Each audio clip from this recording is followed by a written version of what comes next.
Hi friends, నేను యశస్విని సాహిత్య శ్రీమద్ భగవద్గీత తృతీయోధ్యాయము కర్మయోగము అన్ని శ్లోకాలు వరుసగా. అర్జున ఉవాచ ధ్యాయసి చేత్ కర్మణస్తే మతా బుద్ధిర్జనార్దన తక్కిం కర్మణి ఘోరే మాం నియోజయసి కేశవ వ్యామిశ్రేణేవ వాక్యేన బుద్ధిం మోహయసీవ మే తదేకం వద నిశ్చిత్య ఏన శ్రేయోహమాప్నుయాత్. శ్రీ భగవానువాచ లోకేస్మిన్ ద్వివిధా నిష్ఠా పురా ప్రోక్తా మయా నఘ జ్ఞానయోగేన సాంఖ్యానాం కర్మయోగేన యోగినాం న కర్మణామనారంభాత్ నైష్కర్మ్యం పురుషోష్ణుతే న చ సన్యస్సనాదేవ సిద్ధిం సమధిగచ్చతి న హి కచ్చిత్ క్షణమపి జాతు తిష్టత్య కర్మకృత్ కార్యతే హ్యవసః కర్మ సర్వః ప్రకృతిజైర్గుణైః కర్మేంద్రియాణి సంయమ్య యాస్తే మనసా స్మరన్ ఇంద్రియార్థాన్ విమూఢాత్మా మిథ్యాచారః స ఉచ్యతే. యస్మింద్రియాణి మనసా నియమ్యారభతేర్జున కర్మేంద్రియైః కర్మయోగం అసక్తః స విశిష్యతే. నియతం కురు కర్మత్వం కర్మజ్యాయో హ్యకర్మణః శరీరయాత్రాపి చ తే న ప్రసృజ్యేన కర్మణః యజ్ఞార్థాత్ కర్మణోన్యత్ర లోకోయం కర్మబంధనః తదర్థం కర్మణి ముక్తేయ ముక్తసంగః సమాచరః స యజ్ఞః ప్రజా సృష్ట్వా పురోవాచ ప్రజాపతిః అనేన ప్రసవిష్యధ్వం ఏషవోస్విష్ట కామధుక్ దేవాన్ భావయతే తేన తే దేవా భావయంతు వః పరస్పరం భావయంతః శ్రేయః పరమవాప్స్యదా. ఇష్టాన్ భోగాన్ హి వో దేవా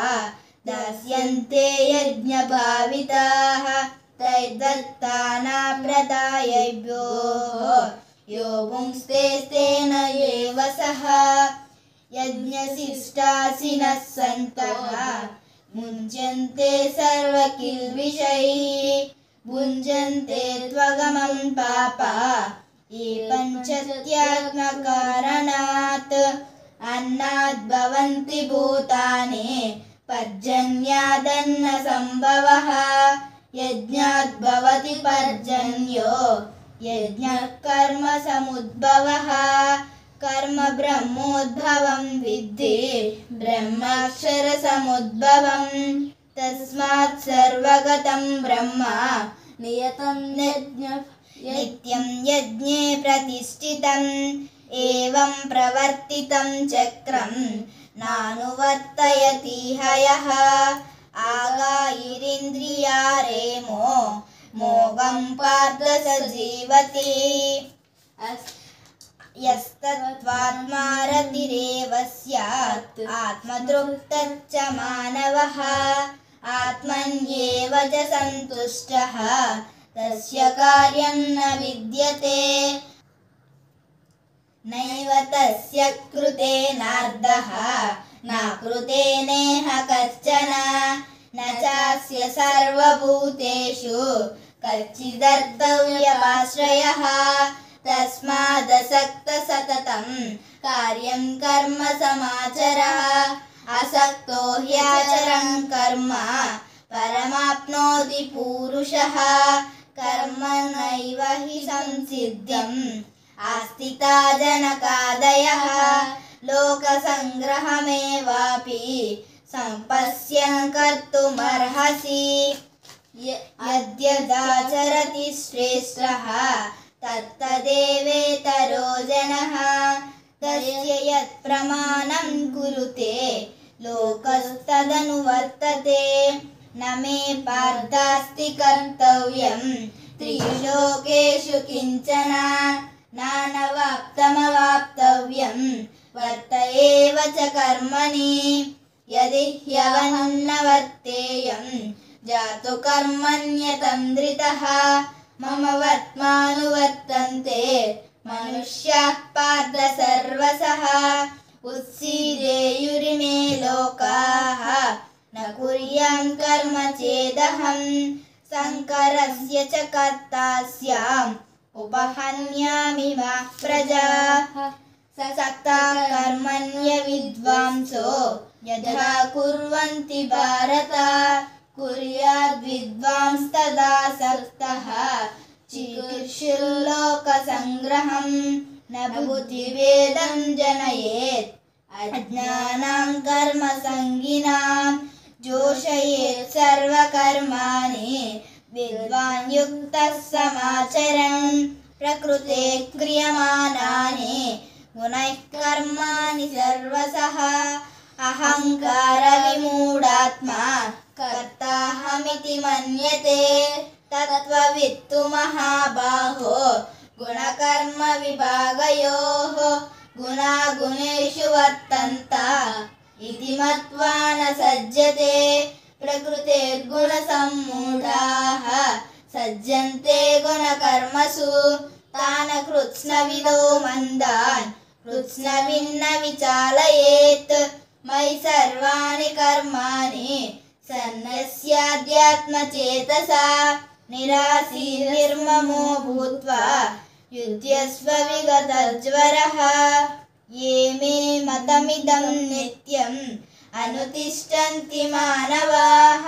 श्रद्धावन्तो न सूयन्तो मुच्यन्ते तेऽपि कर्मभिः ये त्वेतदभ्यसूयन्तः नानुतिष्ठन्ति मे मतम् सर्वज्ञानविमूढांस्तान् विद्धु नष्टान् चेतसः सदृशं चेष्टते स्वस्याः प्रकृते ज्ञानवानपि प्रकृतिं यान्ति भूतानि निग्रहः किं करिष्यति इन्द्रियस्येन्द्रियस्यार्थे रागद्वेषौ व्यवस्थितौ तयोर्नवसमागच्छेत् तौ यस्य परिपन्नितौ श्रेयान् स्वधर्मो विगुणः परधर्मात् स्वनुष्ठितात् स्वधर्मे विधनं श्रेयः परधर्मो भयावहः अर्जुन उवाच अथ केन प्रयुक्तोऽयं पापं चरति पूरुषः अनिच्छन्नपि वा श्रेयः बालादिव नियोजितः श्रीभगवानुवाच काम एष क्रोध एषः रजोगुणसमुद्भवः महासनो महापाप्मा विद्यद्देनमिह व्यविरम् धूमेनाव्रियत वह्निः यदादर्शो मलेन च यदोल्बेनावृतो गर्भः तदा तेनेदमावृतम् एवम् आवृतं ज्ञानमेतेन ज्ञानिनो नित्यवैरिणा कामरूपेण कौन्तेय दुष्परेण नलेन च इन्द्रियाणि मनोबुद्धिः अस्य अधिष्ठानमुच्यते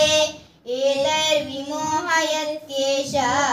ज्ञानमावृत्य देहिनम् तस्मात् त्वमिन्द्रियाण्यदौ नियम्य भरतर्षभ पाप्मानं प्रजहिह्येनं ज्ञानविज्ञाननाशनम् इन्द्रियाणि प्रणम्याहुः इन्द्रियेभ्यः परं मनः मनसस्तु परा बुद्धिः यो बुद्धेः परतस्तु सः एवं बुद्धेः परं बुद्ध्वा संस्तभ्यात्मानमात्मनः जहि शत्रुं महाबाहो काम